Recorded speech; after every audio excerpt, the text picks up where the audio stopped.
Welcome to the lesson 19 of industrial instrumentation. In this lesson, we will basically cover the low pressure measurement. In lesson 18, we have seen that we have basically discussed the medium and high pressure measurements, but low pressure measurements also is a part of interest for, even though not much for the industry, but for the academics and also scientific community. So, the low pressure measurement also is very much necessary, and is a different class of instruments. We will find the principle of operations of these instruments is also totally different. So, let us look at lesson 19, low pressure measurement. The contents of these lessons are McLeod gauge. We will see, we will cover the McLeod gauge, then we will cover the Pirani gauge, then thermocouple gauge, ionization gauge and Knudsen gauge. Now, you will see that the McLeod gauge actually, I mean these are all these pressure gauges, you will find it they have different application as well as different range of the pressure measurements. It is all lies between 1 torr to 10 to the power minus 10, 10 to the minus 12 torr. Torr means 1 millimeter of Hg. So, that will come, what are the different units of the pressure measurements, that we will discuss after some time. Now, in some instruments you will find it is basically monitoring sort of instruments or indicating instrument, but some instruments you will find we will get electrical output. So, we can utilize it all for control, for transmission, all those facilities will be available. We will particularly see that the McLeod gauge and the Knudsen gauge, it is basically the indicating sort of instruments. McLeod gauge is rather not that low pressure, considerably low pressure. The pressure range which is not, I mean the range which is not measurable by the conventional gauge like Murdo gauge, Bela gauge, okay, those type of gauges are not suitable for this type of ranges. At the same time, McLeod gauge is not suitable for the very low pressure, suppose 10 to the power minus 6 torr, 10 to the power minus 10 torr, that for the pressure range we have to use some other gauges. Now, Pirani gauges and thermocouple gauge, these are basically you will find these two gauges will basically depends on the thermal conductivity of the gas.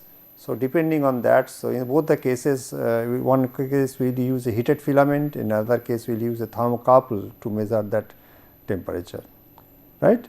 So, let us discuss for the McLeod gauge. So, at the end of this lesson, so we will know all the details of this type of gauges. So, also we will consider some problem solving. We will make some problems and we will give the solution to some pressure gauges, diaphragm gauges especially, and also on the McLeod gauges, right. Now, before going to the details of the pressure measurement, let us look at the units of the low pressure measurements. The different units are 1 micrometer equal to 10 to the minus 6 meters of mercury, or sometimes we call it micro μm or micron, which is 10 to the minus 3 millimeter of mercury. And now, 1 micron means, or you see that if I say that 10 to the minus 3 millimeter of mercury, that means 10 to the minus 6, if it is SI unit, 10 to the minus 6 into the density of the liquid multiplied by the acceleration due to gravity, that will give you the pressure. So, 1 micrometer is equal to 10 to the minus 3 millimeter of mercury, equal to 0.133322 Newton per square meter, right. And 1 torr you will find it is 1 millimeter of mercury. 1 torr is the lowest pressure measuring units. So, we call it 1 millimeter of mercury, right. So, 1 millimeter of Hg or 1 millimeter of mercury. Let us look at the McLeod gauge. The McLeod gauge is considered to be a vacuum standard. We will find that the pressure can be computed from the dimensions of the gauge. It is very important, it is independent of the so many parameters. So, it can be used as a pressure standard. The principle of the McLeod gauge is the compression of a sample of the low pressure gas to a pressure sufficiently high to deal with a simple manometer, right. We will compress a gas, low pressure gas to such a value, so that we can simple manometric principle I can measure that pressure. That is the basic principles of the McLeod gauge. A low pressure gas will be taken and it is systematically or very intelligently we will compress it to sufficiently high pressure, so that a simple manometer method I can measure the pressure. That pressures will be calibrated in terms of that low pressure actually in which we are interested, right. So, that is I am saying the principle of McLeod gauge is the compression of a sample of the low pressure gas to a pressure sufficiently high to read with a simple manometer. Reading is most important, reading is independent of gas composition. That means, I can take any gas. So, I do not need I do not have to recalibrate the instrument. That is a great advantage of the McLeod gauge. This advantage is not there, you will find in other low pressure gauge like ionization gauge and all those things, it is totally different. Let us look at more details of the McLeod gauge. You see, this is the schematic of the McLeod gauge. You see what will happen, you look at very carefully. You see here we have a movable reservoir, right. So, this reservoir I can move it up and down, this can be moved up and down. This is a flexible tubing, even though we have drawn like this one, this is a flexible tubing, these are all flexible rubber tubing, right. It is connected to this movable reservoir. The reservoir can go up and down. Actually, there is a frame like things through which this reservoir actually moves, right. Now, we have a capillary here, you see this capillary we have. Now, principle is that first this movable reservoir will go down. If I keep it go down, you see the mercury from this reservoir is coming and it is filling up all this. You see it is coming through this region, it is coming and it is filling up to this level. So, according to this will be the same, this should be at the same level. Now, what will happen when once I move this reservoir downward is all this mercury in this tube as well as in this capillary and the bulb will be collected in the reservoir, fine. Now, if I put the mercury below this level, below this 0 level, you see what will happen, the gas in which we are interested to measure the pressure will enter, okay. So far it cannot come down. Now, once I push the mercury down here at this region, then what will happen? You see this mercury will come, this gas will come down and it will enter this region, this capillary, slowly it will enter the capillary also. So, basic principle is we will push this movable reservoir down as long as mercury comes down to this 0 level. Now, I push this reservoir, move this up, then what will happen? If I if they push this reservoir up, then what will happen? You see the gas which is trapped inside this capillary and also the bulb, okay, will start to compress. Once it start to compress, it will give some, because it is getting compressed and compressed, it will give some pressure for which the mercury column cannot rise to this level. Now, this height, this blank height will be calibrated in terms of the low pressure. This is the basic principle of the McLeod gauge, right. Again I am telling this movable reservoir will come down, all the mercury will be collected here, because this is a flexible tubing, I should say this is a flexible tubing.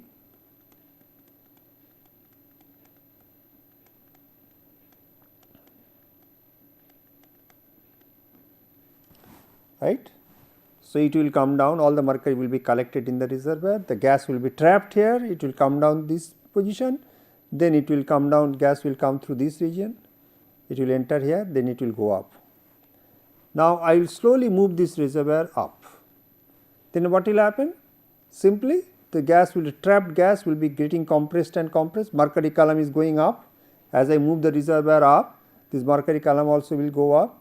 And this compressed gas is getting compressed and it is giving a back pressure to this mercury column. So, after a certain time we will see that even though we have taken the reservoir at this level, this mercury cannot go up because of the pressure created by the condensed compressed gas, right. So, that the region where that mercury cannot reach will be calibrated in terms of low pressure. This is the basic principle of the McLeod gauge, right.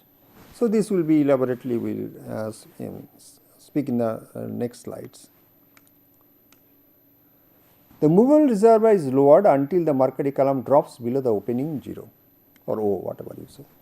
The bulb B and the capillary C are then at the same pressure as the vacuum source P.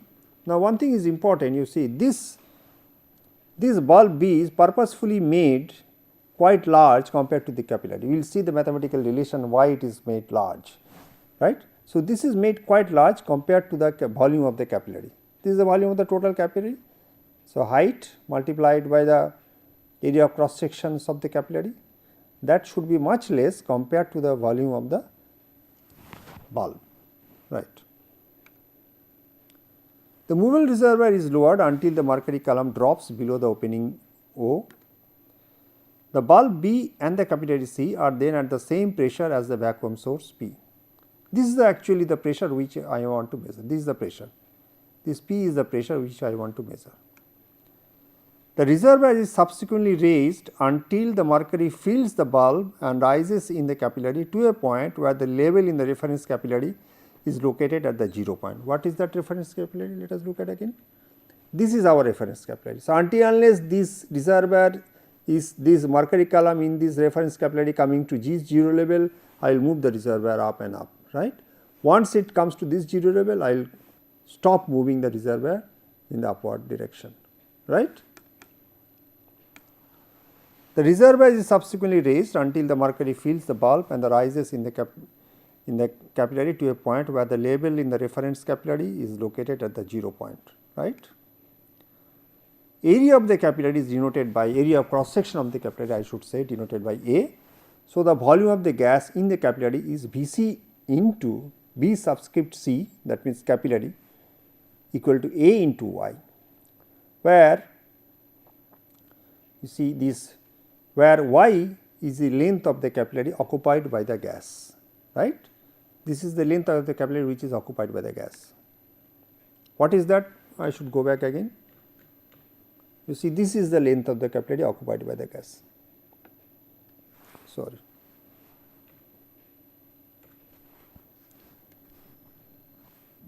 Okay. So, I should say this is the length of the capillary occupied by the gas, right. This is our Y, and this is the area of cross section is A.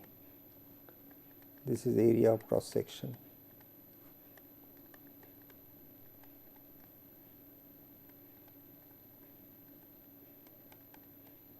So, obviously, this volume B C capillary volume, this volume will be equal to A into Y, clear.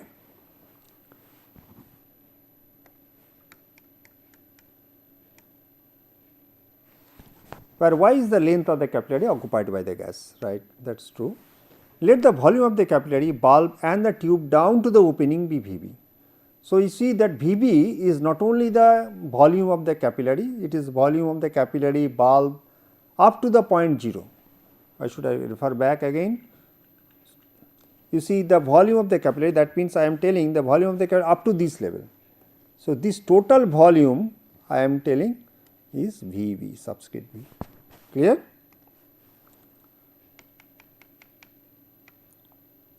So, let the volume of the capillary, bulb and the tube down to the opening be V B.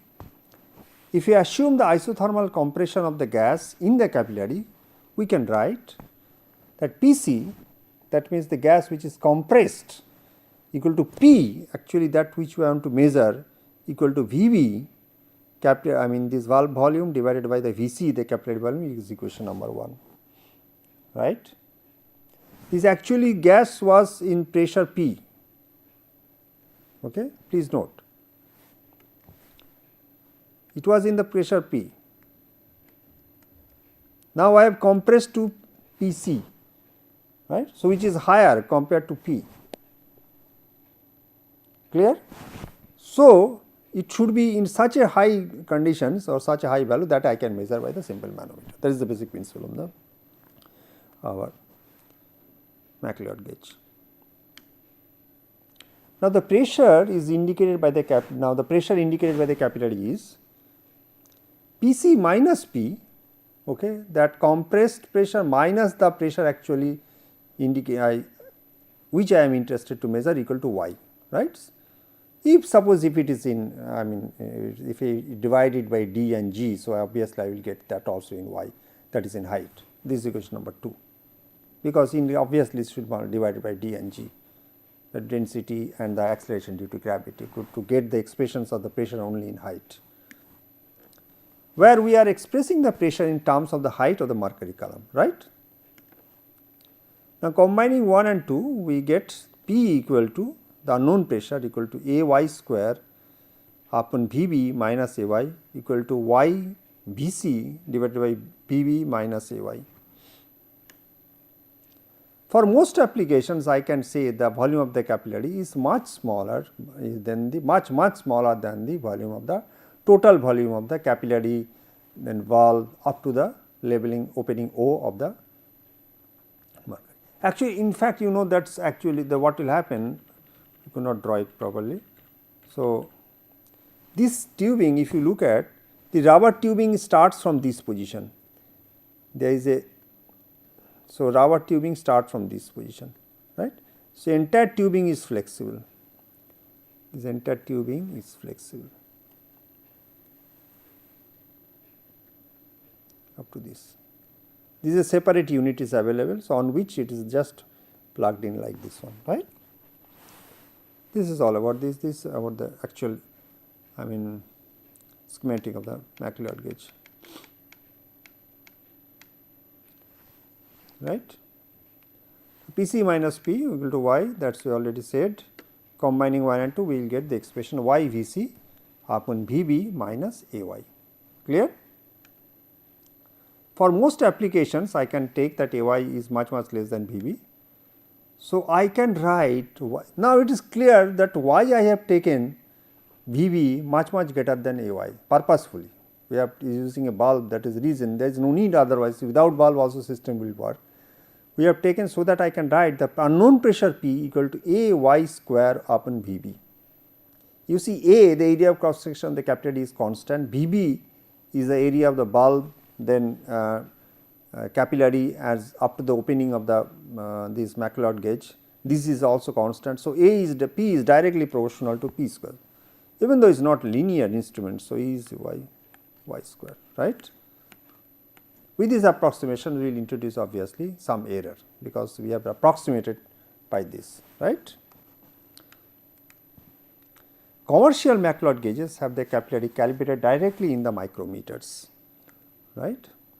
The McLeod gauge is sensitive to the condensed vapor that may be present in the sample, because they can condense upon the compression and invalidate equation 1. So, we should be careful about that. For dry gases, the gauge is applicable to the 10 to the power minus 2 to 10 to the power plus 2 micron, which is equal to 0.0013 to 13.33 Pascal. Now, Pirani gauge, it is now this all about the McLeod gauge.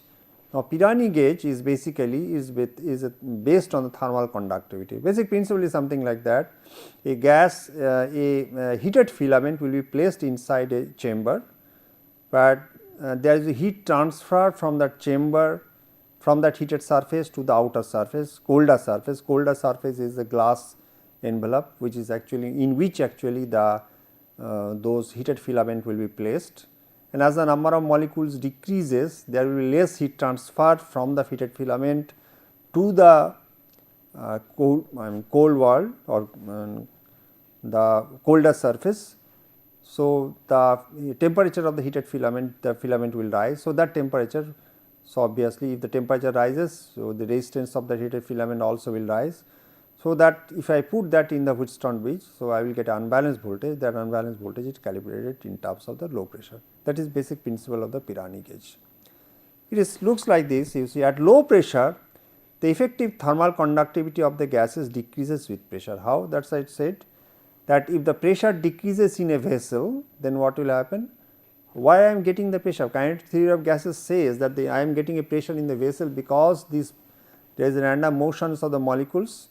So, it is hitting the surface of the walls, which is actually creating the pressure. If the number of molecules decreases, also the pressure will decrease, right, because there is less number of molecules in the, if the less, or in other way, if the pressure is low, number of molecules in the vessel also will be low, right. So, what will happen that I have, it looks like this, okay, we will show in the next slide that what is the basic principle. At low pressure, the effective thermal conductivity of the gas decreases with pressure. The Pirani gauge is a device that measures the pressure through the change in thermal conductivity, conductance of the gas.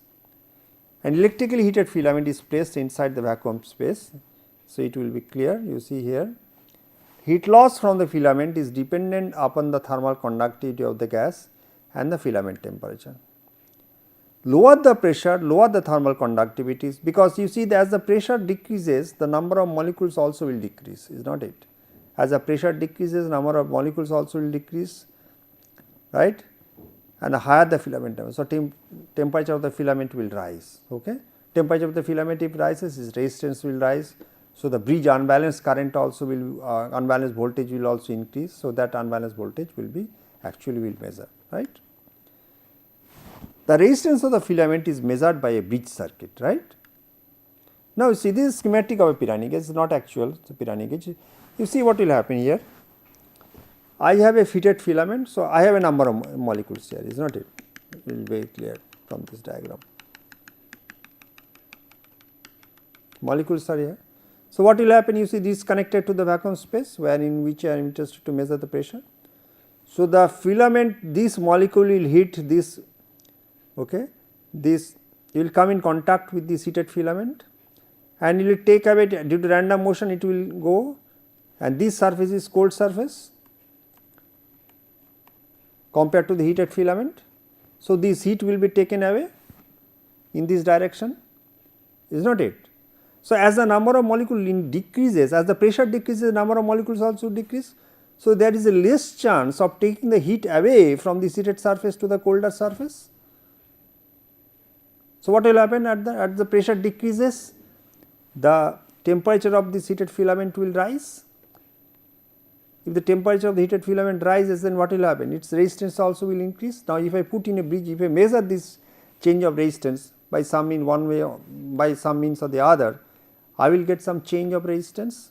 So, that change of resistance either I can calibrate in terms of voltage or current, that will be calibrated in terms of low pressure. That is the basic principle of the Pirani gauge, right. Now, what actually happen, you know, they have a coiled tungsten wire, sorry, they have a coiled tungsten wire like this one, okay. Several wires are there, 4 wires, usually they will find there are 4 wires, okay. These wires are placed in a vessel. The wires cannot, I mean, suspend like this, there must be some arrangements by which it is to be hold inside this chamber, right. Let us go back again. So, this is a schematic of the Pirani gauge. Now, see, this is a bridge circuit is actually used for measurement of low pressure by Pirani gauge. Now, you see, for because since it is a resistance devices, so it should be changed, it should be affected by the ambient temperature variations. If the ambient temperature changes, so what will happen? This resistance will change. To avoid that, you will use 2 Pirani gauges, okay, and put on a 2 arms of the Wheatstone bridge, right. And one particular gauge which is compensating gauge, okay, as it happens in the case of Wheatstone bridge we have seen, in the case of strain measurements we have seen, this is called a dummy gauge. Okay, this will be compensating element. So, this will be evacuated at very low pressure, then it is sealed, right. And this will be as usual the normal Pirani gauges, which is when the low pressure will go inside through this region. Now, what will happen? You see, if due to environment temperature change, if there is any change of temperature due to any change of resistance, so there will be similar change of resistance here in the same, because these 2 gauges elements are also exactly identical. So, the ambient temperature variations or bridge unbalance due to the ambient temperature variations will be totally nullified if I use this type of configurations, right.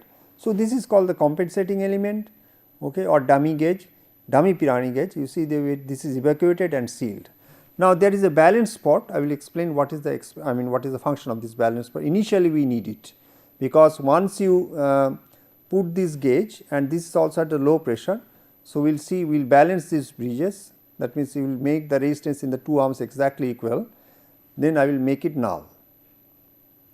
Okay. Now, the unknown pressure will go inside. Initially, these 2 gauges are the same pressure, please note. these two gauges, that means these gauges, these dummy gauges, this dummy gauge and these gauge were the same pressure, right. Now, and I will balance the using the balance pot, they make these two resistance equal, because these two resistance may not be equal, exactly equal, there are only slight difference. So, I will use this balance pot to make these two resistance in the two arms, that means arm from this region to this and this region to this exactly equal.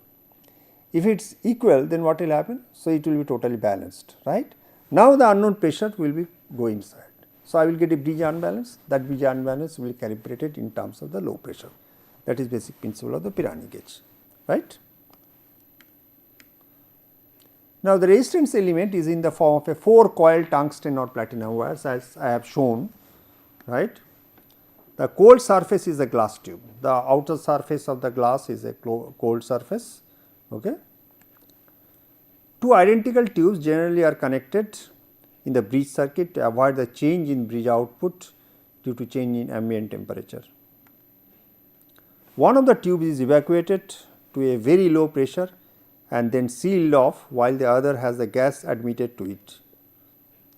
The balance pot is then adjusted to produce null condition, right. We have used that null condition, I have explained that thing.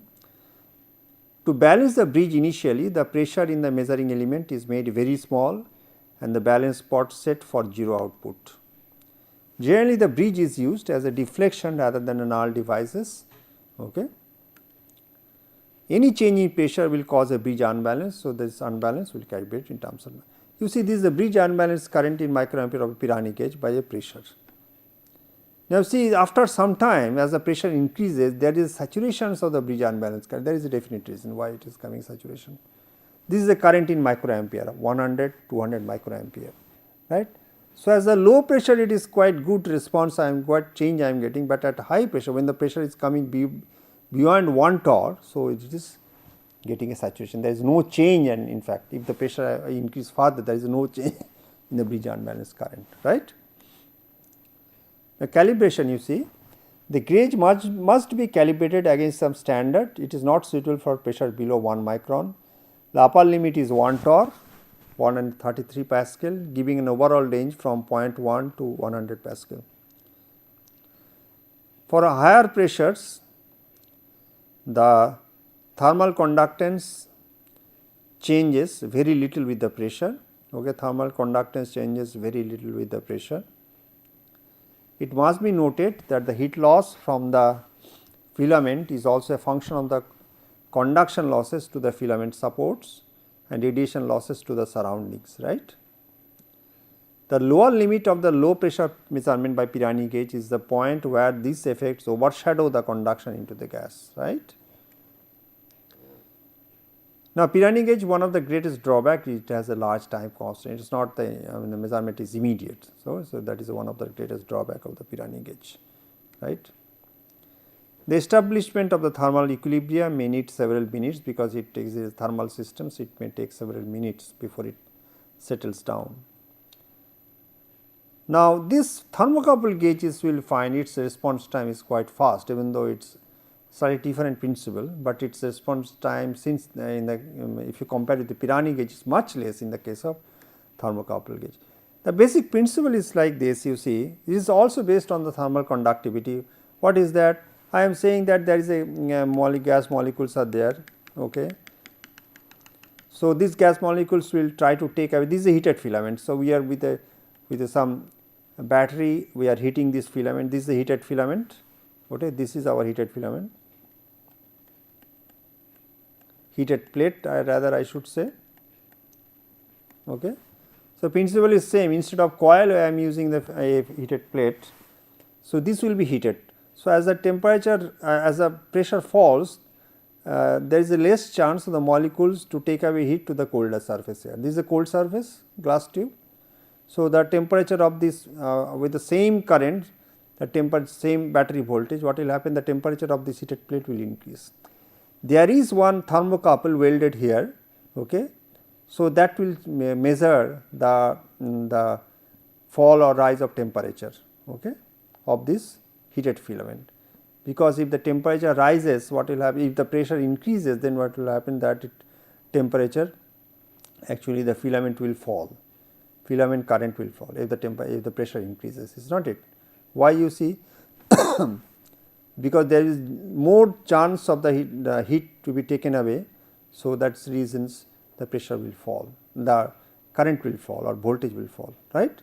So, what will happen you see in that type of situation. So, I will measure the temperature, right.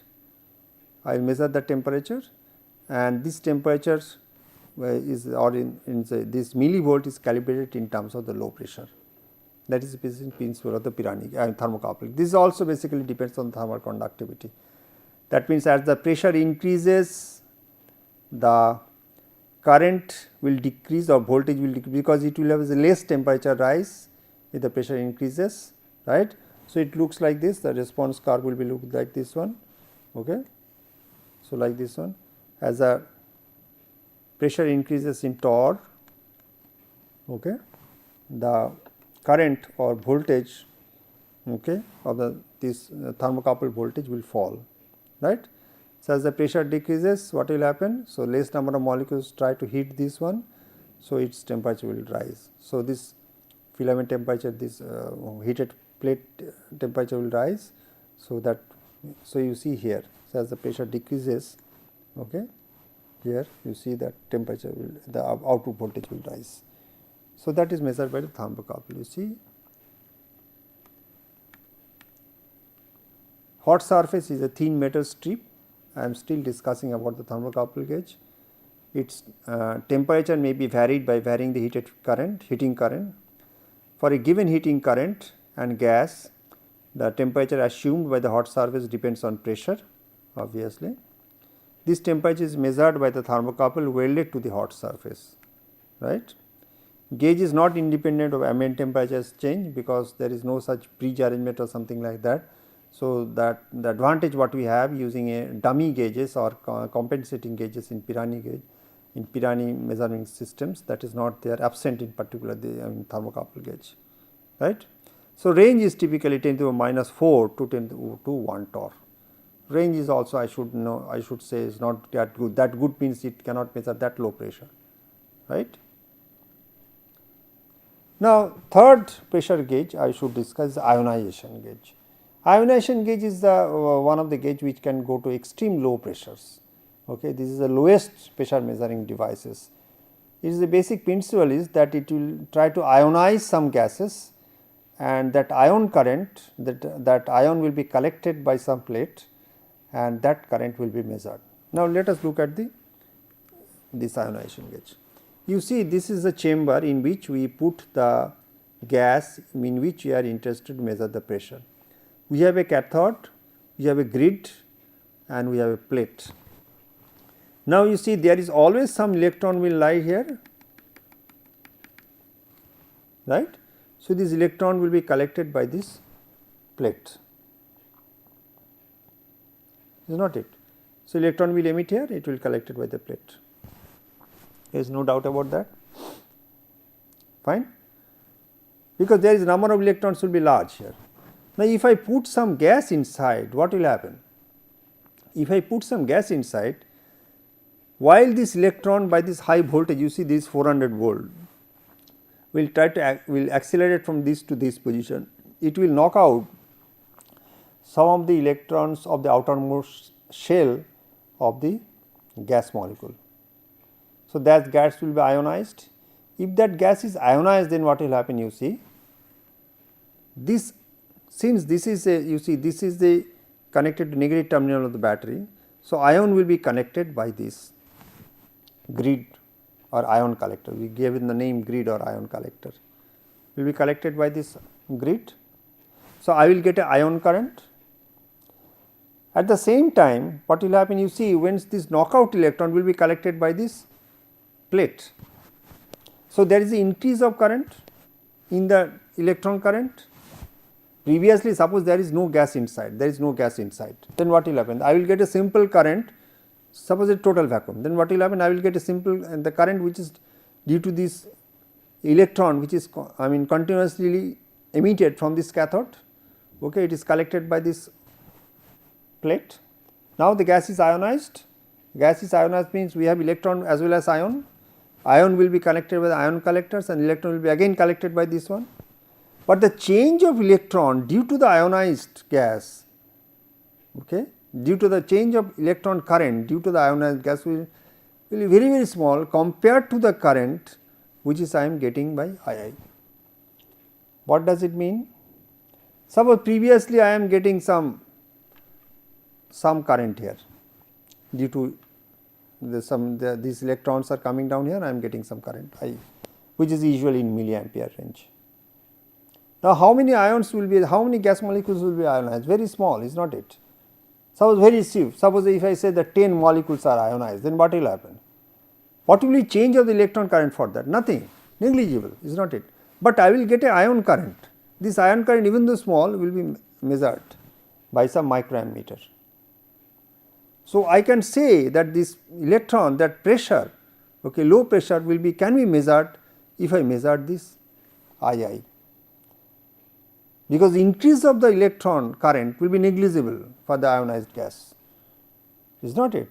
You see the different voltages here, these are 6 volts we have given to the cathode. The cathode can be directly heated or can be indirectly heated, also as in case of the picture tube of our televisions, these are basically indirectly heated cathode. Okay. Whereas you will find that we are giving only 20 volt here for the cathode.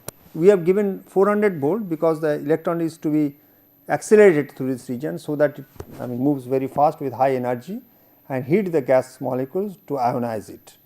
Basic principle is that with high voltage 400 volts we will ionize some of the gas molecules inside. This is the basic principles of the ionization gauge. Let us look at.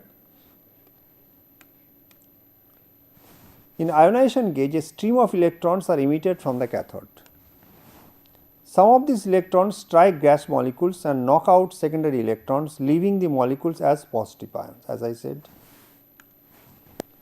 For normal operation of the gauge, the secondary electrons are a negligible part of the total electron current. Total electron current is very, very negligible, because electron current is already existing there, is not it? That due to the electrons which is around the space charge region of the cathode, continuously electrons are moving around. So, whether this gas is ionized or does not or not ionized, it does not matter, always there is some electron that will be collected by the plate, right. That is why I am saying for normal operation the gauge, the secondary electrons are a negligible part. So, the electrons which is generated by the ions, okay, by the information of the ions will be very negligible. So, it is a negligible part of the total current. Therefore, electron current IE is same for all vacuum pressures. This is a great advantage. Okay. We will see the expressions. The number of positive ions formed is directly proportional to II, ion current, II I am giving the name. Rate of production of the positive ions or ion current II for a given gas is a direct measure of the number of gas molecules per unit volume and thus the gas pressure, right. The positive ions are attracted to a negatively charged electrode which collects them and carries the ion current. Therefore, the pressure of the gas is proportional to the ratio of the ion current and electron current, right, even though electron current is constant. The expression, this is a very famous expression. You see, this is our relations. This is ion current and this is electron current. This is almost constant, this is a emitter constant S. Okay. So, as the pressure if the pressure decreases, I should say the II also will decrease. If the pressure increases at that low pressure region, you cannot give it some 100 psi there, right. These are the pressure increases, this current will increase because more number of molecules. So, there is a more number of ionized gas molecules. So, more, if the more number of ions, the more current, right. If the pressure falls, the less number of molecules, less number of chances of the gas to be ionized, less number of molecules, the lesser chance of molecules to be ionized, right. So, the current II also will be less, right. Where S is called the sensitivity of the gauge, right, and typical value of the S for nitrogen is S equal to 20 torr to the power minus 1, which is 2.67 kilopascal to the power minus 1, right. The exact value of S must be determined by calibration of the particular gauge, right. So, for each gauge is not gas independent, I mean you have like McLeod gauge and all these things. So, you have to measure it, you have to calibrate it separately for a particular gauge, particular gas and particular gauge also. The value of S is a function of the tube geometry and the type of gas. So, it depends on the both the tube geometry as well as of the gas. So, you have to calibrate it separately to find the value of S. The current output usually is linear. So, it is a linear instrument. So, P is directly proportional to ion current, low pressure is directly proportional to ion current. Now, what is there is some disadvantage of this particular gauge, ionization gauge. You see the filament may burn out if exposed to air while hot. Decomposition of some gases by hot filament and contaminations of the measured gas by the gases forced out of the hot filament. So, there is this chance is there. Okay. So, because at the hot filament what will happen, it will decompose, it will some decomposition of the gases hot filament and contamination of the measured gas by the gases forced out of the hot filament. So, that will contaminate the gas actually which I am measuring. Okay. In some situation this is not allowed. So, hot cathode ionization gauges covers the range of 10 to the minus 10 to 1 torr. Now, Knudsen gauge is another instrument, even though it is very for scientific applications, but it is do not have any electrical output. You have seen the Pirani gauge, thermocouple gauge, ionization gauge has a direct electrical output, whereas you will find in the case of Knudsen gauge like your McLeod gauge, it is basically monitoring instruments, there is no actually the electrical output.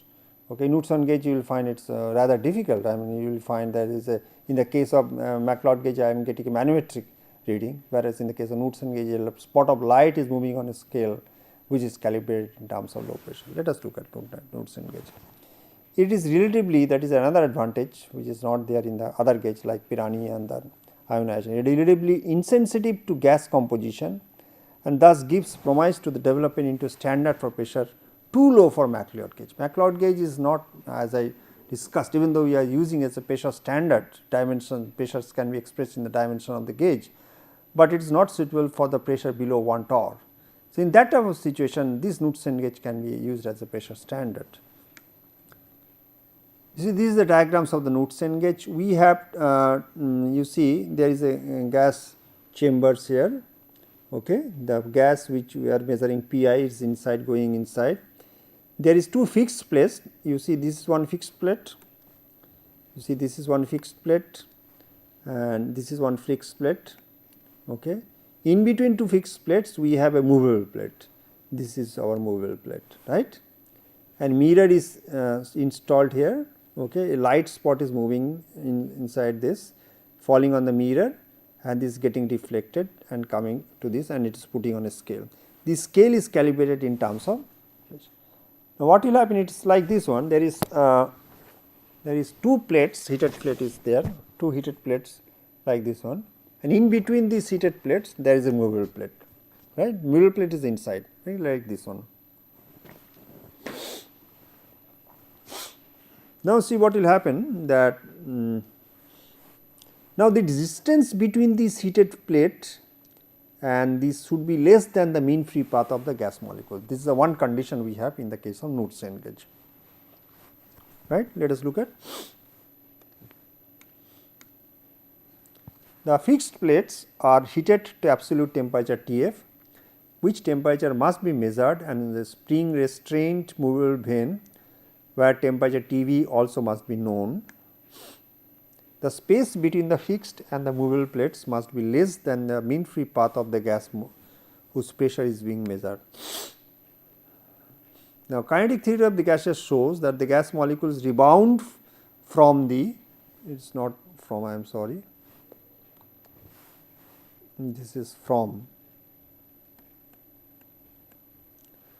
the heated plates with greater momentum than from the cooler movable vane, thus giving a net force on the movable vane, which is measured by the deflection of the spring suspension. What is that actually?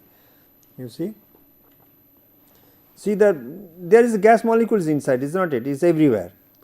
So, these are fixed heated plates. With the coil we are heating this, and the gas molecules are getting rebounds from this one. So, we are assuming that the gas molecule which is rebounds from this heated plate, we have greater momentum than those which are reflected from the movable plates, which is colder one. So, what will happen? There is a moment or couple will be act on this movable plate. So, it will rotate. So, the light is there. So, it will fall on the mirror. Mirror will also rotate. The light spot will rotate on this scale. This is the basic principle.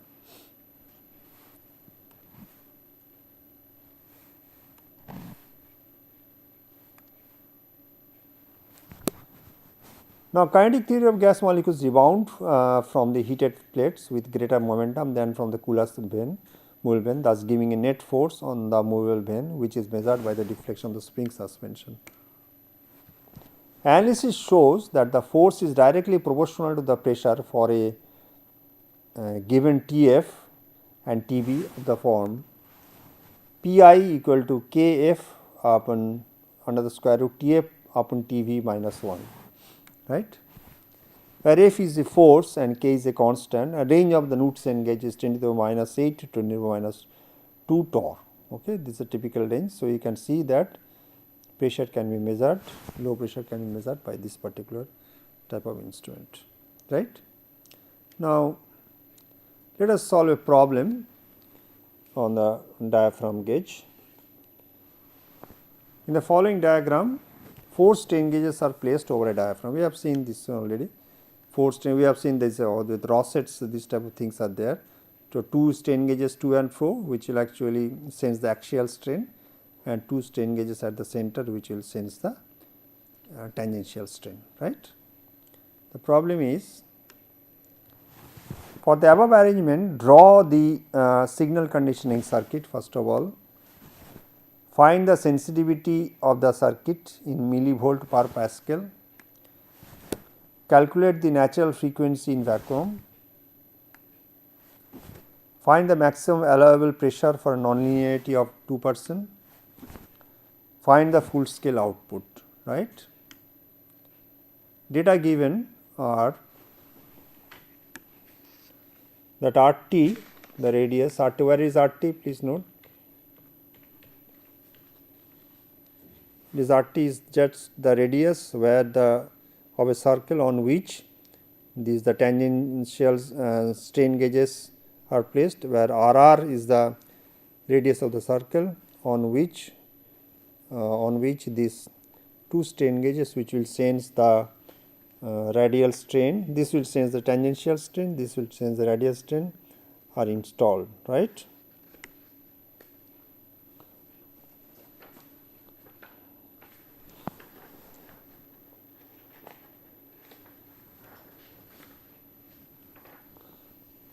Right, let us go back again, already discussed. So, this is our data given. RT is a 0.015 meter, RR equal to 0.064 meter, diameter of the diaphragm is 15 meter, okay, and thickness of the diaphragm is T, 1.28 millimeter. In the case of Rosset, you will find this quite valid, because Rossets, even though it is large in size, because the diameter will be the circle on which it is placed, the tangentials and the radial will be much less than the diameter of the, this is almost, you see it is 0.15, that is 0.075, so it is 0.064, correct. Now, you see thickness of the diaphragm T is 1.28 millimeter, Poisson's ratio nu equal to 0.26, battery voltage Ex 5 volt, gauge factor is the advance we are using is 2, and gauge resistance we are saying 120 ohm. Density of the diaphragm material rho is 6 × 10⁻³ kg per meter cube, and the modulus of elasticity for the diaphragm material is 2.1 × 10⁻11 Pascal, right. So, let us look at the solution of this gauge. Let us take a white page. Now, gauges 1 and 3 are placed close to the center, as we have seen, and therefore, subjected to read the tangential strain, which is maximum at the center, and gauge 2 and 4 are on the other hand are placed close to the on the circumference where it will read the radial strain and it is maximum at that position. Now, the bridge circuit will look like this.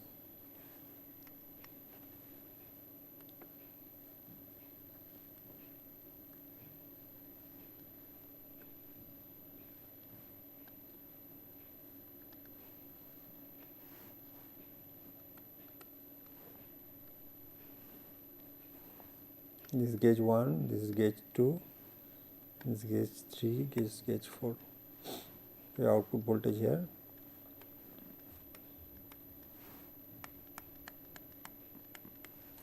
Right, Ex.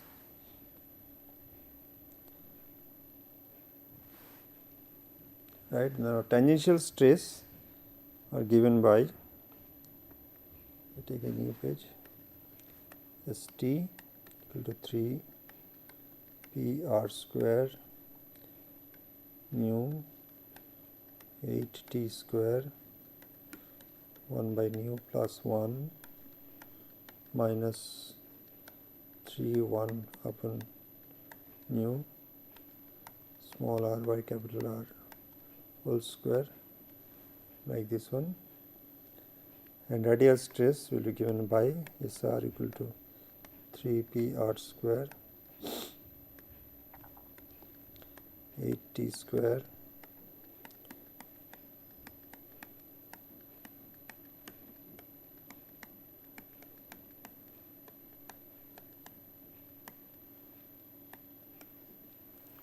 square.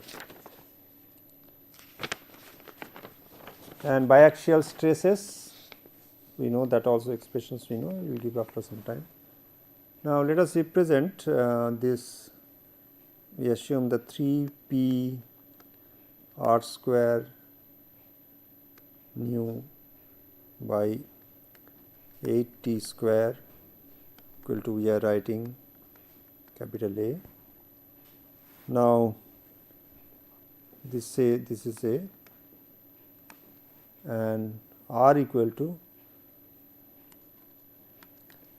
0.075 meter, right. So, I can say, sorry, St at R equal to RT is equal to 4.572 A, right. SR R equal to RT equal to 4.344 A. Now, again SR at R equal to R equal to minus 4.285 A and St at R equal to RR minus 0.139 A. Now, the diaphragm is in the state of biaxial stress and both the radial and tangential stress contribute to the radial and tangential strain. So, epsilon T we know St minus nu SR by E. So, epsilon T at R equal to RT, I should say 3.4426 A by E, right. And radial strain epsilon R equal to SR minus nu St by E. So, epsilon R at R equal to RR minus 4.249 A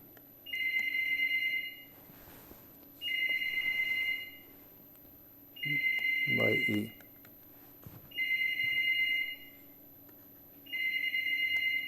Let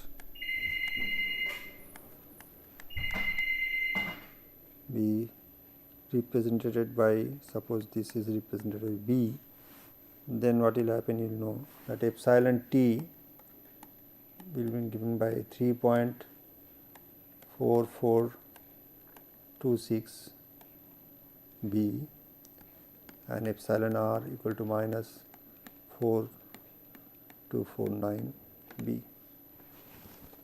Now, the gauge factor is equal to 2 and with the application of the pressure. So, I can say that the change of resistance R 1 dash will be R 3 dash equal to R naught initial value of the resistance 1 plus lambda epsilon t and R 2 dash R 4 dash R naught 1 plus lambda into epsilon r, right. So, the unbalanced voltage will be given by E naught equal to R 2 dash by R 1 dash plus R 2 dash minus R 3 dash upon R 4 dash plus R 3 dash excitation E x. So, this will lead to substituting all these values of R 1 dash, R 2 dash, R 3 dash, R 4 dash. I will get E naught by E x equal to minus 1 upon 1 minus 0.8064 B 7.6916 B. Okay.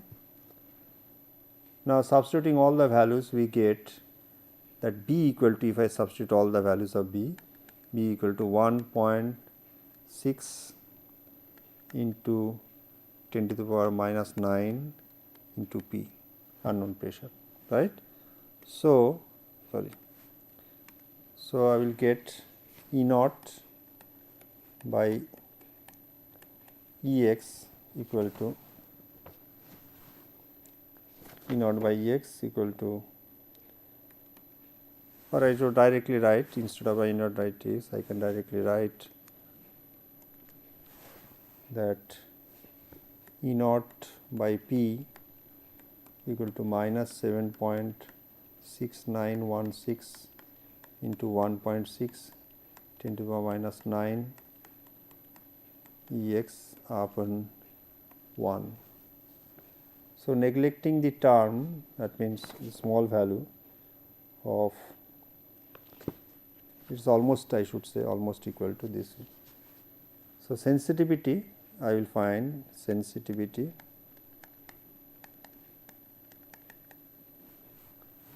that is in millivolt per Pascal will be given by E naught by P 7.6916 into 1.6 into 5 into 10 to the power minus 6. So, it will be 0.615 10 to the power minus 4 millivolt per Pascal. Now, for the second part, you see that we know the expressions, that f natural frequency 10.21 pi r square radius of the diaphragm, E t square upon 12 rho 1 minus nu square, this is in Hertz. So, if I put all the values, I will get 1308 Hertz, right. Now, third problems, what we said that we know that P can be related as 16 ET4, the third part of the problem, 3 r to the power 4 1 minus nu square y c by t plus 0.488 y c by t cube. This is our nonlinear term, is not it? So, nonlinearity is introduced due to the second term. So, it is given 488 y c by t whole cube 2 by 100, right. So, this will give me Yc by T equal to 0.345. So, the maximum allowable pressure from this we can write is that P is, if you can compute this thing, we will get P equal to 371.96 kilopascal, right. Sensitivity S will be given by 615 into 10 to the power minus 4 millivolt per pascal. So, the maximum allowable pressure is this one, and the full scale output will be given by E naught 615 10 to the power minus 4 into 371.96 into 10 to the power 3 equal to 22.87 millivolt, right. This is the answer. Okay. Now, in the second problem, we will find that